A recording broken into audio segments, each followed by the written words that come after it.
आयोजक हैं रोजगार डेवलपर्स।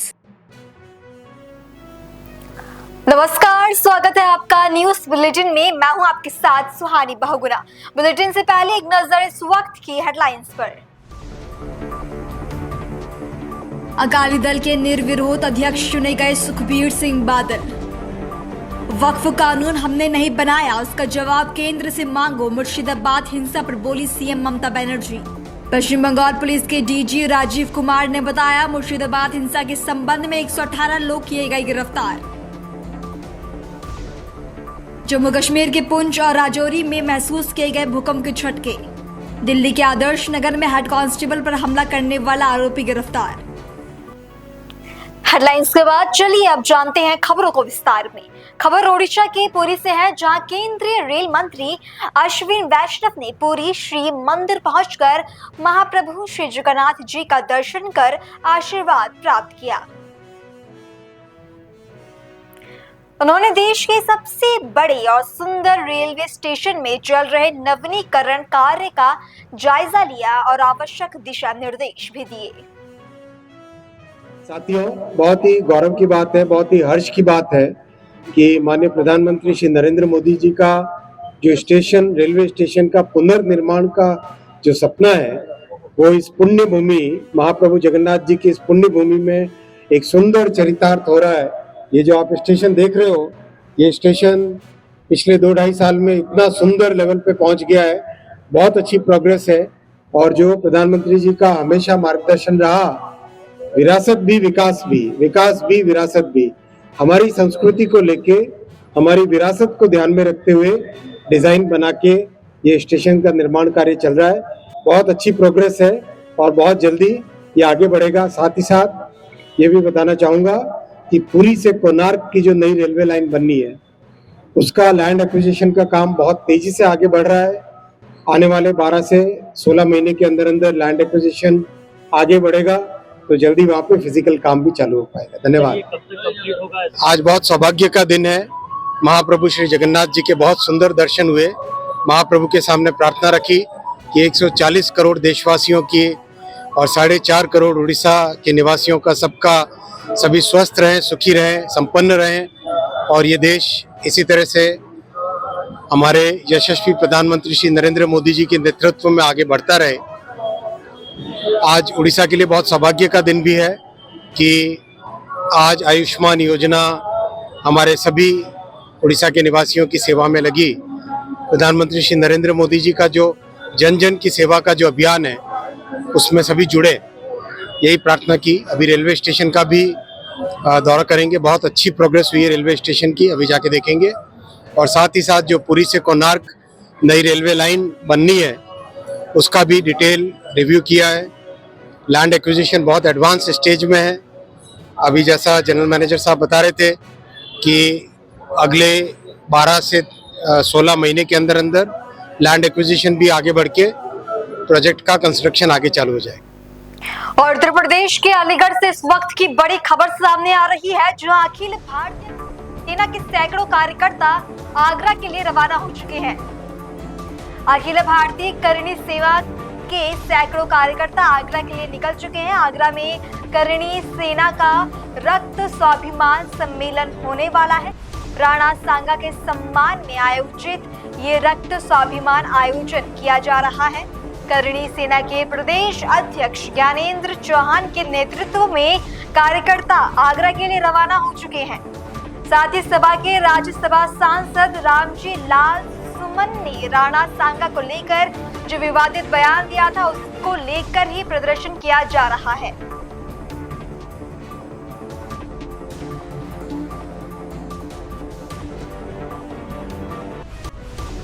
प्रताप सिंह, आज किस तरीके का प्रोग्राम किया गया?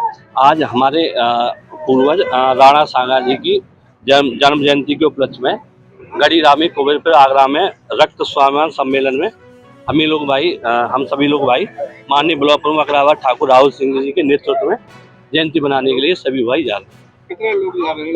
लगभग 100 गाड़ी यहाँ से लगभग 500-600 लोग जा रहे हैं। तो आयोजन किस बात को लेकर किया जा रहा है? ये जो हमारे पूर्वज हैं राणा सांगा जी, राज्यसभा सांसद ने रामलीला सुमन ने उनके ऊपर गलत बयान दिया था, उस उसके लिए हम उग्र हैं, उसके लिए आंदोलन कर रहे हैं। तो क्या आक्रोश है? आग्रह है कि हमारे पूर्वजों की तरफ जो आंख उठाएगा उन आंखों को नोच लेंगे। अगली खबर का रुख करेंगे। खबर मध्य प्रदेश के सागर से है, जहां रविदास कुंड से अतिक्रमण हटा दिया गया है। बता दें कि संत रविदास अनुयायियों ने 31 जनवरी 2025 को रविदास कुंड से अतिक्रमण हटाने को लेकर मुख्यमंत्री के नाम एसडीएम को एक ज्ञापन सौंपा था, जिसको लेकर कार्रवाई ना ही कार्रवाई होने पर 8 अप्रैल को विजेंद्र अहिरवार सामाजिक कार्यकर्ता के नेतृत्व जनसुनवाई में कलेक्टर को आवेदन दिया गया था, जिसमें 13 अप्रैल को संत रविदास अनुयायियों द्वारा स्वयं अतिक्रमण हटाने की चेतावनी दी गई। उसके बाद 10 अप्रैल नायब तहसीलदार हरीश नगर परिषद, मुख्य अधिकारी मनीष परंते, चौकी प्रभारी और अन्य कर्मचारियों साथ ही नगरवासियों की मौजूदगी में अतिक्रमण हटाया गया।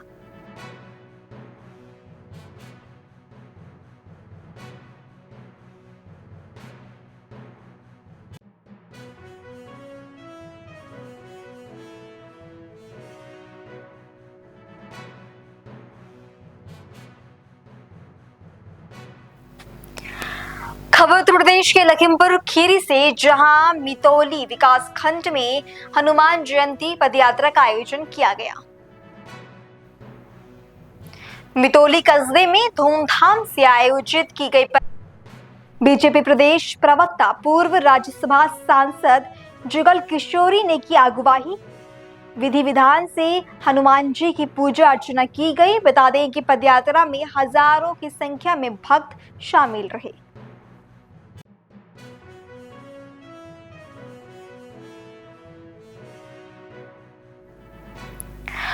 खबर उत्तर प्रदेश के चंदौली से सामने आ रही है, जहां सीएम योगी के आदेश पर प्रदेश में वन सुरक्षा माह चलाया जा रहा है।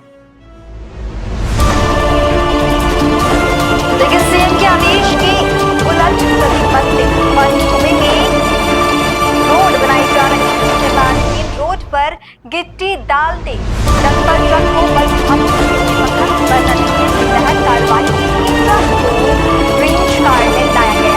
अभी इस तरीके से जंगल में निर्माण कार्य हो रहा था। रेंजर्स ने वन अधिनियम के तहत कार्रवाई की।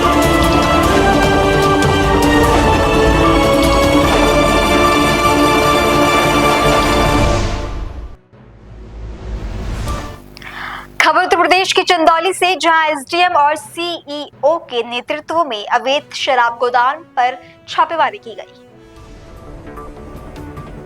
छापेमारी के दौरान अवैध शराब का भंडाफोड़ किया गया। कार्रवाई से अवैध शराब माफियों में हड़कंप मच गया है। चेकिंग के दौरान 22 लोगों को पुलिस ने हिरासत में ले लिया है। वहीं बता दें कि महिला और किशोर को भी हिरासत में लिया गया है। लाखों रुपए की अवैध शराब पुलिस ने बरामद की है। सरकारी शराब की दुकान के बगल से संचालित हो रहा था ये कारोबार अवैध शराब गोदाम में। चंदौली में श्रीमान पुलिस अधीक्षक महोदय के निर्देशन में अवैध शराब की रोकथाम के विरुद्ध चलाए जा रहे अभियान में कल थाना अलीनगर टीम तथा एसओजी चंदौली टीम द्वारा परशुरामपुर सिकटिया, जो कि थाना अलीनगर अंतर्गत स्थित है, में एक अवैध शराब भंडार गृह से छापा मार करके महिलाओं तथा किशोरों समेत कुल 22 अभियुक्तों को गिरफ्तार किया गया, जिनके पास से अवैध शराब तथा भंडार गृह से अवैध शराब बरामद हुई, जिसको भी कब्जे में लिया गया। प्रारंभिक पूछताछ में अभियुक्तों द्वारा यह जानकारी दी गई कि उनके द्वारा यह शराब ट्रेन के माध्यम से बिहार राज्य में ले जाकर अवैध तरीके से उसको बेचा जाता है। इन सभी अभियुक्तों तथा इनके पास से बरामद अवैध शराब को कब्जे में लेकर विधिक कार्यवाही थाना अलीनगर अंतर्गत प्रचलित है। इसके साथ ही यह भी अवगत कराना है कि इस सप्लाई चेन में आने वाले अन्य संलिप्त व्यक्तियों तथा अनुज्ञापी जिनके पास से इस प्रकार अवैध शराब को सप्लाई किया जा रहा है तथा भंडार गृह या अपना मकान परिसर देने वाले ऐसे व्यक्ति जो इस अवैध शराब के धंधे में संलिप्त हैं उन पर भी सख्त से सख्त कार्रवाई विवेचनात्मक क्रम में की जाएगी। खबर उत्तर प्रदेश के सहारनपुर से है, जहां के गांधीनगर में हर साल की तरह इस साल भी हनुमान जन्म महोत्सव बड़ी धूमधाम से मनाया गया। विभिन्न क्षेत्रों से आए श्रद्धालुओं ने सुंदरकांड, हनुमान नाटक और हनुमान चालीसा पाठ का श्रवण कर गुणगान और नृत्य किया। इस कार्यक्रम के मुख्य आयोजक ठाकुर विजेंद्र सिंह पुंडेर ने अपनी अद्भुत कला नाक से बांसुरी बजाकर भक्तों को भाव विभोर कर दिया।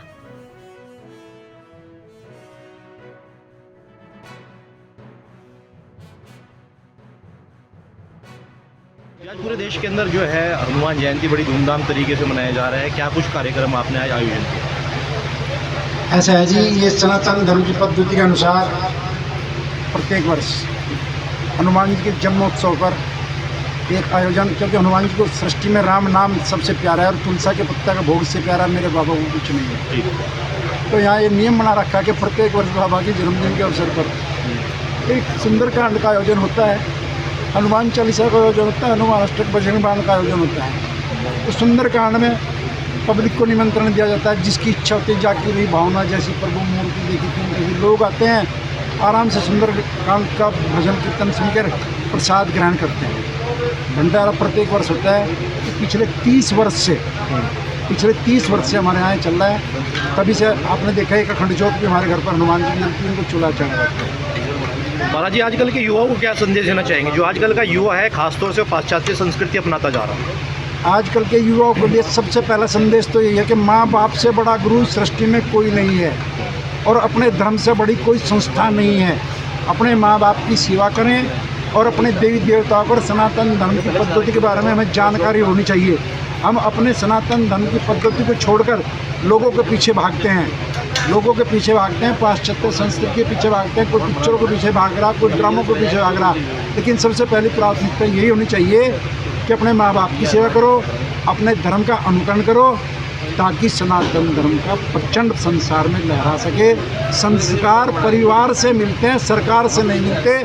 प्रत्येक माँ बाप से भी ये प्रार्थना करता हूँ कि अपने माँ बाप को अपने साथ मंदिरों में लेके जाया करें, सत्संगों में लेके जाया करें, अच्छे संतों से उनके वार्तालाप करें। काफ़ी समय से कुछ सनातनी जो है हिंदू राष्ट्र की जो है मांग उठा रहे हैं, हिंदू राष्ट्र के ऊपर क्या कुछ कहना चाहेंगे?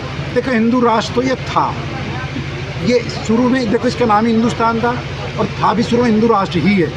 बीच में कुछ आताताई आए, कुछ गद्दारों ने कुछ गद्दारी की, उससे सिस्टम थोड़ा बिगड़ गया। तो अब लोग पढ़ने लिखने लगे, क्योंकि पूरे इतिहास से ही भटका दिया हमारे युवा, जितना भी होता सब इतिहास ही भटका दिया। इतिहास गलत पढ़ा कर इनको अकबर महान, बाबर महान ये सब पढ़ा दिया और महाराणा प्रताप, रामचंद्र जी को हकीकत राय की, वीर सावरकर की, ये सब जीवनियाँ हटा दी और आताताइयों की जीवनियाँ पढ़वाने लगे। तो हम तो यही चाहते हैं कि लोग दोबारा उसी पथ पर आएँ और पूरा जो संसार भारतवर्ष को धर्म गुरु किसी उपलक्ष्य में माने। खबरों का सिलसिला आगे भी जारी है, फिलहाल रुकेंगे एक छोटे से ब्रेक के लिए।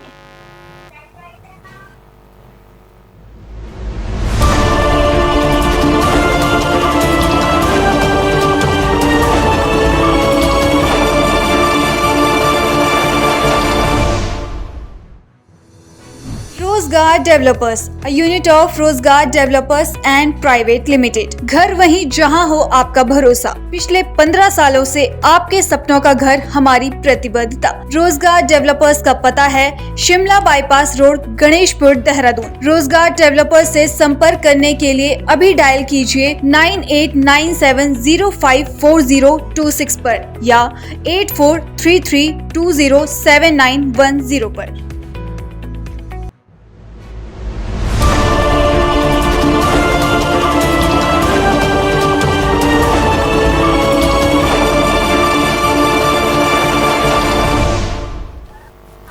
और इस छोटे से ब्रेक के बाद आपका बुलेटिन में फिर से स्वागत है।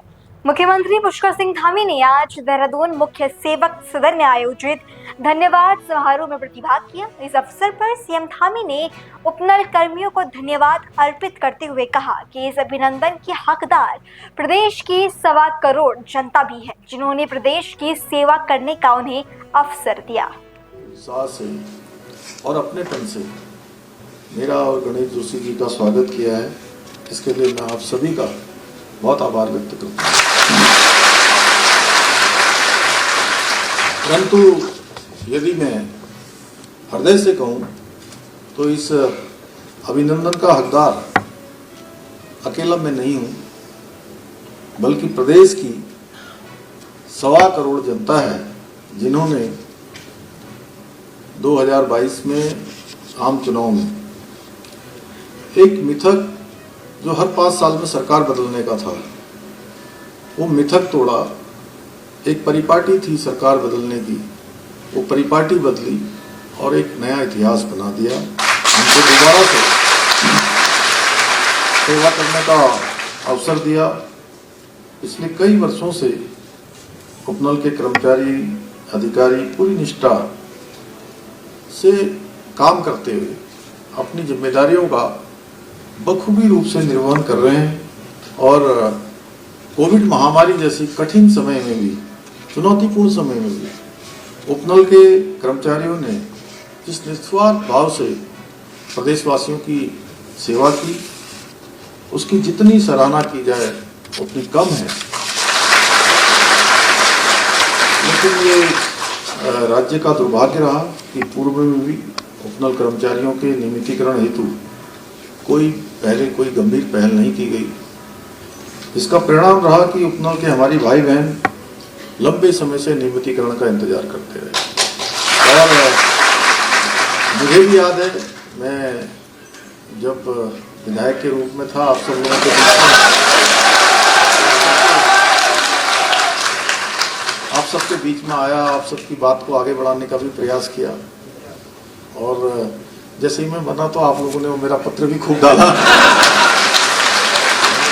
जैसे मुझे जिम्मेदारी मिली, लेकिन मैं समय का इंतजार कर रहा था कि कब वो समय आए, कैसे व्यवस्था बने, क्योंकि अब वो समय पहले की बार तो 6 महीने का वो कालखंड था और उसके तुरंत बाद चुनाव आना था।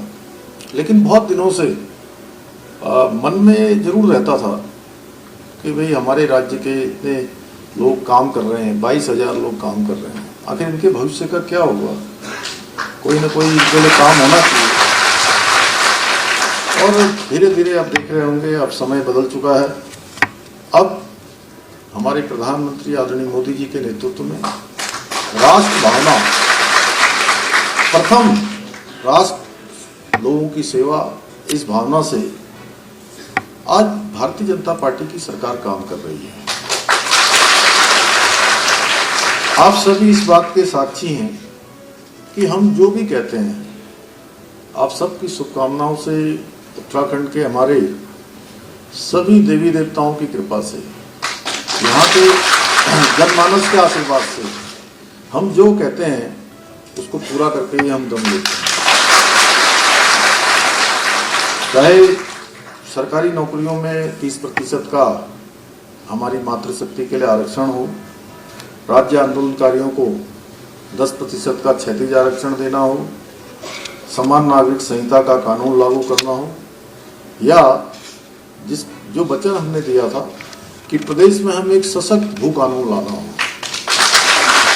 हम जनता के किए गए अपने कठिन से कठिन संकल्प को भी पूर्ण करके हमने दिखाया है। वहीं दिल्ली के मंत्री प्रवेश वर्मा ने पिछली आम आदमी पार्टी सरकार पर हमला करते हुए कहा कि अधिकारियों ने आश्वासन दिया है कि 1 महीने में नालों की सफाई हो जाएगी। हम ये सुनिश्चित करने की कोशिश कर रही हैं कि मानसून से पहले सभी नालों की सफाई हो जाए और उनमें से गाद निकल जाए। देखिए, मानसून से पहले सारे नाले साफ हों, सभी नालों की डीसिल्टिंग हो जाए, ये हमारी कोशिश है। इसलिए रोज कहीं ना कहीं जाकर वहां पे मुआयना कर रहे हैं। आज हम यहाँ पे श्रीनिवासपुरी में हमारे साथ में हमारे यहाँ के बहुत ही लोकप्रिय सांसद आदरणीय रामवीर विधुड़ी जी, हमारे यहाँ के निगम पार्षद भाई राजपाल जी, सारे हमारे अधिकारी आज यहाँ पर आए हैं क्योंकि यहाँ की जनता ने जब हमको वीडियो दिखाया कि पिछली बारिश में कैसे उनके घरों में 4-4 फुट तक पानी आ गया था, तो हम आज यहाँ पर पहले से उसका समाधान हो जाए, क्योंकि जो यहाँ की विधायिका हैं और जो दिल्ली की पूर्व मुख्यमंत्री हैं वो बिल्कुल नाकाम रही, कोई भी काम यहाँ पे नहीं करवा पाई। इसलिए हमारी कोशिश है कि चाहे कोई ऐसी विधानसभा हो जहाँ पे भारतीय जनता पार्टी का विधायक हो, चाहे वहाँ पर आम आदमी पार्टी का विधायक हो, हमें इससे फर्क नहीं पड़ता है। हम हर जगह जाएंगे क्योंकि पूरी दिल्ली को साफ सुथरा बनाना है, पूरी दिल्ली के नालों की सफाई करनी है, ताकि बारिश में किसी भी नाले में कोई भी पानी ना भरे, कहीं पर भी कोई भी पानी के भराव की स्थिति कोई भी पैदा ना हो। तो ये हमारी कोशिश है, इसीलिए आज हम यहाँ पर आए थे। अधिकारियों को निर्देश दिया गया है और उन्होंने कहा है कि 1 हफ्ते के अंदर अंदर पूरा वर्क ऑर्डर करके इसकी पूरी डीसिल्टिंग का काम शुरू हो जाएगा और पूरे नाले की साफ करके, और हमने ये भी कहा है कि नालों को साफ करके उसके अंदर की पूरी वीडियो रिकॉर्डिंग होनी चाहिए, ताकि केवल खाना पूर्ति ना हो, पूरी वीडियो रिकॉर्डिंग करके हमें पता लगे कि पूरा नाला अंदर से साफ हो गया है। सर, दिल्ली जल बोर्ड की टैंकर पे जीपीएस लगाने की आपने बात की थी, वो काम सब कहाँ तक पहुंचा? खाली जीपीएस ही नहीं लगा रहे, जीपीएस तो लगभग सभी टैंकर्स पे लग चुका है, उसके साथ साथ में सेंसर भी लगा रहे हैं, फ्लो मीटर भी लगा रहे हैं। अगर वो किसी पॉइंट पर जाता है टैंकर, वहाँ पे वो पानी खाली करता है या नहीं करता, इसका भी चेक करेंगे। खाली पॉइंट पर खड़े होकर अगले पॉइंट पर ना चले जाए, और उसको पेमेंट ऐसे नहीं होनी चाहिए, इसलिए सेंसर भी लगा रहे हैं, फ्लो मीटर भी लगा रहे हैं। हर पॉइंट पे जितना पानी खाली करना उतना पानी खाली हो रहा है या नहीं हो रहा। इसमें बहुत बड़ी धांधली थी, बहुत बड़ा हम जो कहते थे टैंकर माफिया काम कर रहा था, और जो है सैकड़ों करोड़ की पेमेंट हुई पिछली सरकारों में। हम चाहते कि पेमेंट भी होगी, मगर आप लोग काम करिए, ईमानदारी से करिए, ताकि दिल्ली के लोग ऐसी गर्मी में प्यासे ना मरें, उनको पानी पूरा मिले। और आगरा से बड़ी खबर सामने आ रही है, जहां रक्त स्वाभिमान सम्मेलन में करणी सेना के कार्यकर्ताओं ने जमकर की। करणी सेना के कार्यकर्ताओं ने पुलिस के सामने जमकर नारेबाजी की। क्षेत्रियों ने पुलिस के सामने डंडे और तलवार भी लहराए। रामजीलाल सुमन को लेकर नारेबाजी कार्यकर्ताओं द्वारा की गई। कार्यकर्ताओं का आक्रोश देखने को मिला। बता दें कि ये पूरा मामला आगरा के कुबेरपुर का है, जहां पर रामजीलाल सुमन के बयान को लेकर कार्यकर्ताओं ने जमकर आक्रोश दिखाया। आज प्रदर्शन हो रहा है सनातन हिंदू महासभा के बैनर पे, और खास तौर पर क्षत्रियों के सारे गुट इकट्ठे हुए और राणा सांगा की जयंती मनाई जा रही है। नंबर 1, नंबर 2, जो आपने राज्यसभा में बयान दिया, उस बयान के ऊपर आक्रोशित माहौल चल रहा है। देखिए, एक तो मैंने किसी धर्म का नाम नहीं किया, राज्यसभा की पूरी कार्रवाई को लोग ढंग से समझे। नंबर 1, मैंने किसी धर्म का नाम नहीं लिया। नंबर 2, राज्यसभा की कार्रवाई के बाद मेरे भाषण के जो अंश थे, उन अंशों को राज्यसभा के सभापति ने संसद के वृतांत से हटा दिया। नंबर 3, असल सवाल क्या है? असल सवाल ये है कि साहब, दुनिया में कोई व्यक्ति या कोई विचार ऐसा नहीं है जो अपने आप में संपूर्ण हो। व्यक्ति अगर कोई बात कहता है, मैं जानता हूं कि मेरी बात से सब लोग ना इत्तेफाकी कर सकते हैं, इत्तेफाक नहीं कर सकते, असहमति हो सकती है, लेकिन हमारे देश में असहमति व्यक्त करने के तरीके हैं, कानून है, संविधान है, उसकी मर्यादा में धरना है, प्रदर्शन है, सत्याग्रह है, अखबार है, कोर्ट है, कचहरी है, ये सब चीजें हैं जो जनतंत्र में ये अधिकार देती है कि किसी का विरोध करना है तो इन सब चीजों का हम इस्तेमाल करें। लेकिन कुल मिलाकर के जो स्थिति है वो एक अराजकता की स्थिति है। हमें गोली मार देंगे, हड्डी तोड़ देंगे, कान काट देंगे, नाक काट देंगे, इस प्रकार की जो भाषा बोली जा रही है वो जनतंत्र की सेहत के लिए ठीक नहीं है। अगर कोई स्वस्थ आलोचना होती है तो मैं उसका स्वागत करता हूँ। एक बात और आ रही थी कि पीडीए पे हमला, जो आपने बात कही थी, घर से जो बात उठी, फिर उसके बाद आया ये पीडीए पे हमला है, तो ये पीडीए पे हमला कैसे आप मानते हैं? देखिए, एक विचार है एक विचार है जो अपनी मनोवृत्ति से समझौता करने को तैयार नहीं है, सामंती विचार। और कुल मिला के वक्त रहते हुए लोगों को उसमें तब्दीली करनी चाहिए। आज स्थिति क्या है, अभी राजस्थान विधानसभा में प्रतिपक्ष के नेता थे, मंदिर चले गए तो मंदिर साफ किया गया। अखिलेश यादव ने जो मुख्यमंत्री पद का छोड़ा तो उसको गंगा जल से साफ कर दिया। आखिर क्या है विवाद का? जहां तक सवाल है, मैं भाजपा के लोगों से पूछना चाहता हूँ, 1991 में जब संसद ने कानून बना दिया कि 15 अगस्त 47 से पहले क्या मंदिर था वहाँ मंदिर रहेगा, क्या मस्जिद थी वहाँ मस्जिद रहेगी, तो फिर ये बड़े मुद्दे उखाड़ने की जरूरत क्या है? फिर एक विचार ये भी है कि साहब आप ज्यादा खुदाई करिए तो बौद्ध मठ निकलेंगे, बौद्ध धर्म के अवशेष निकलेंगे। ये विवाद समाप्त होना चाहिए। और कुल मिला के स्थिति है कि किन लोगों ने इसको शुरू किया, ये भी एक विचारणीय सवाल है। मैं चाहता हूँ समाज में सद्भाव रहे और कुल मिला करके हमारे देश में विरोध करने के जो तरीके हैं उनका इस्तेमाल किया। आपको जान माल का, आपको अपने परिवार की, अपने जान माल का खतरा है? जिस तरह की धमकियां मिल रही है, मैं समझता हूँ खतरा हो ही सकता है।